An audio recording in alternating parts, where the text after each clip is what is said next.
नमस्कार मित्रांनो, आज आपण करणार आहोत बकऱ्याच्या मुंडीचे मटण। पहिल्यांदा आपण तेलात कांदा टाकून परतून घेणार आहोत आणि त्यात कढीपत्ता व खडे मसाले टाकायचे आहेत। आलं लसूण पेस्ट व खोबऱ्याचे वाटण टाकून नीट शिजवून घेणार आहोत।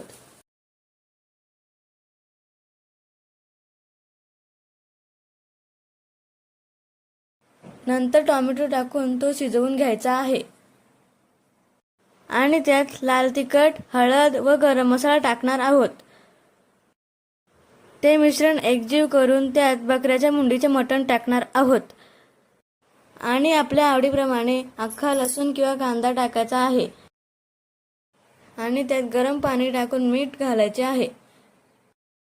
कुकरचं झाकण लावून 4 शिट्ट्या घ्यायच्या आहेत। आपली तयार आहे मटण मुंडी। चला खायला या।